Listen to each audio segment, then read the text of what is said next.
For today's video guys, nagluluto na naman ako guys ng adobong manok.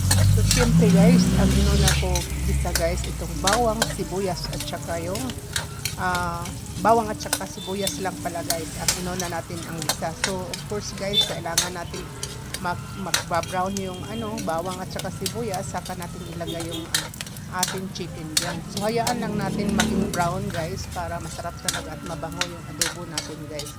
So ayan na guys, medyo ma-brown na yung natin, bombay, bawang at saka sibuyas. Saka natin ilagay yung chicken natin. Yung chicken guys, kailangan talaga na malinis talaga. Pinuhugasan ko na yung 3 pieces para at least malinis na yung chicken natin na ina-adobo natin. So inikos-mikos lang natin yung adobo natin guys para mag-absorb yung bawang at saka sibuyas natin dyan.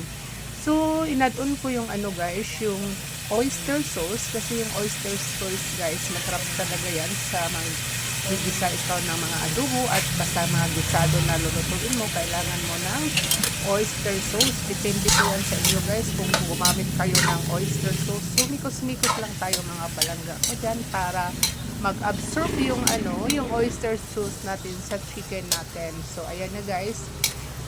Ginigisa ko na yung oyster doon sa ating chicken guys. So kailangan lang talaga guys pagluluto guys, kailangan mo lang sipagan at ipifeel mo na masarap yung pagluluto mo. So nag-add-on ako ng tuyo guys. Yung ginamit ko pa naman yung silver swan guys dahil mahilig kami sa silver swan na tuyo. So ayan guys, ilagay ko na yung silver swan at in-add-on ko na din yung laurel natin para bumango yung ating adobo guys. So ayan na yung laurel natin guys, nad-on ko na, at saka yung paminta natin. Simpleng luto lang ito sa adobo guys. Sana magustuhan nyo ito guys dahil kadalasan kasi yung mga bata ngayon mahilig sila sa mga chicken, adobo chicken, butter chicken at iba pang luto sa manok. Yun talaga ang kahiligan ng mga bata. At since may mga bata kami dito, ayan, kaya nagluluto ako ng ganito dahil Sunday pa naman ngayon. So ayan guys, in-add-on ko pa rin yung guys, nag-add-on pa ako ng tuyo kasi hindi pa masyadong brown yung chicken natin. So ayan na guys, mikos-mikos lang tayo. Nilagyan ko ng Ajinomoto guys. Instead sa magic sarap, naubusan kasi ako ng magic sarap, kaya Ajinomoto na lang. Saka nilagyan ko ng konting suka guys, konti lang para hindi siya maasim.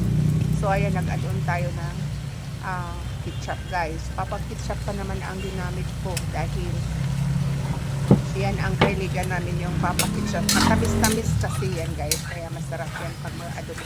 Pero optional yan guys, depende po sa inyo kung lalagyan nyo ng ketchup or tuyo lang at saka oyster sauce. Ang sa akin kasi parang mamula-mula yung adobo natin. So hayaan lang natin yan guys na takpan sandali. Pagkatapos niyan, pag malata na yung chicken o tamang-tama na yung chicken na lata na, so saka natin lalagyan ng iba pang sangkap. So ayan na guys, medyo konti ang sabaw ng chicken natin at ilagay ko yan ng konting asukal lang guys, parang matamis-tamis yung adobo natin. So nasa inyo po yan kung anong gusto nyo ilagay, pero sa akin lagyan ko talaga ng konting sugar every time na magluto ako ng adobo kasi feel ko kasi na gusto ko yung adobo natin na talagang malasa siya. Yung iba dyan, hindi naman naglalagay na sugar sa kanilang adobo. Nasa inyo na yan guys kung paano kayo magluto ng adobo. Ito kasi ang way na pagluluto ko ng adobo. Nag-add-on nga pala ako ng tubig guys dahil parang hindi pa siya masyadong lata. So kailangan natin ng konting tubig guys. So no, sana guys nagustuhan niyo yung recipe ko ngayong araw na to. Ito yung ulam namin sa tanghalian guys, yung adobong manok. Kasi yan kasi ang gusto talaga ng kadamihan dito, mga kasamahan ko. So hayaan natin yung manok natin na malasa siya.